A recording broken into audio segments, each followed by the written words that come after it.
cultura atual lhe diz que você deve ser você mesmo. Você não deve deixar que os outros te impeçam de ser quem você é.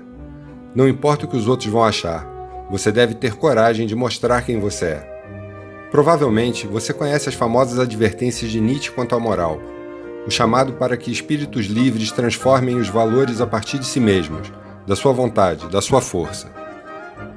Da época do filósofo para cá, a cultura foi dominada pela exaltação de si mesmo. A felicidade está na realização de desejos. Ninguém tem o direito de dizer o que você deve querer ou o que você deve ser. Você deve seguir a sua natureza. Nietzsche, por exemplo, achava que o homem é muito mais nobre quando segue os seus impulsos do que quando segue a moral. O que importa é estar satisfeito consigo mesmo. Como ele disse em O Crepúsculo dos Ídolos, a satisfação consigo protege até mesmo do resfriado. Portanto, a exortação que já virou um clichê deveria ser levada a sério, isto é, seja você mesmo. E a abrangência dessa exortação, cada vez mais, se aplica a todas as áreas da vida: amizades, sexualidade, trabalho. Mas existe um problema. Você não consegue ser quem você é. Alguns até garantem que conseguem, que são eles mesmos, como dizem os participantes de reality shows. Eu estou apenas sendo eu mesmo. O problema é que depois de dizer isso, o sujeito fica sozinho com a sua consciência. Olha para os próprios trejeitos, para a roupa que usa, para as gírias ou para o modo de falar, dentre muitas outras coisas, e percebe que tudo aquilo já estava em outra pessoa. Se tiver interesse, você poderá levar essa análise um pouco mais adiante, e se fizer isso, descobrirá que desde muito jovem fez escolhas baseadas nas escolhas dos outros. É sempre assim. Foi assim quando você começou a querer namorar, quando começou a ouvir música, quando começou a escolher os próprios calçados. Se você for rebelde ou transgressor, ou o mais provável, desconstruído, pode descobrir que ostenta uma coleção de características que formam o estereótipo atual da pessoa que tem a esperança de ser percebida como alguém autêntico. Na aparência, quase tudo é copiado. Maquiagem, cabelo, barba, tatuagem, mais um monte de coisas. Muitas vezes, o esforço para se distinguir apenas facilita a associação da pessoa a alguma subcultura. Vale lembrar que uma das principais expectativas dos departamentos de marketing para o sucesso das suas campanhas é que as pessoas se copiem umas às outras, e, sobretudo, que o façam confiantes em seu estilo único. Ironicamente, contudo, se uma propaganda consegue fazer o indivíduo acreditar que só ele não tem algo que todo mundo tem, ele sairá correndo, ansiosamente, para comprar o que os outros já compraram, para assim se sentir ele mesmo.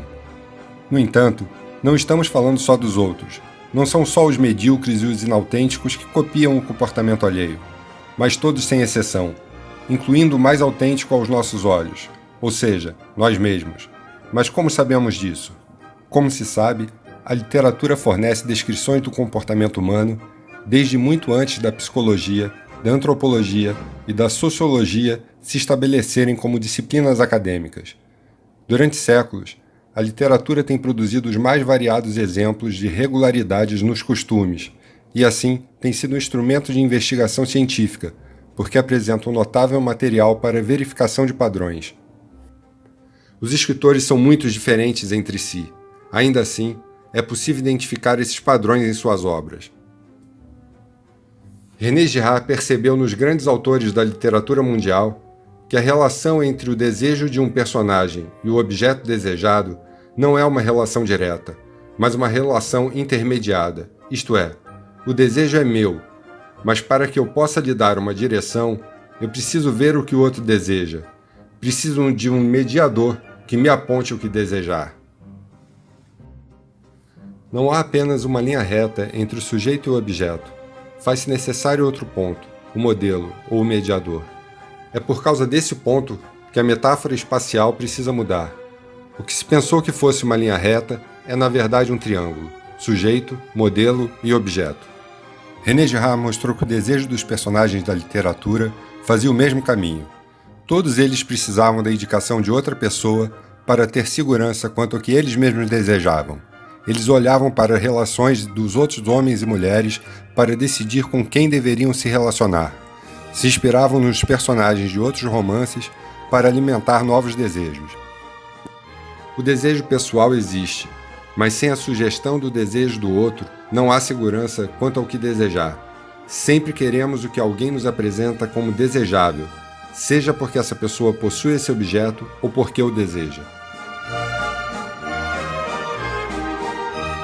Girard usa a expressão desejo mimético em lugar de desejo copiado para destacar o aspecto muitas vezes inconsciente da imitação. Aqui é importante ressaltar também a especificidade da teoria mimética como ferramenta de leitura.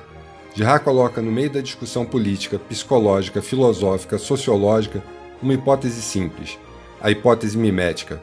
Fazemos o que fazemos porque copiamos os outros. Todo mundo copia.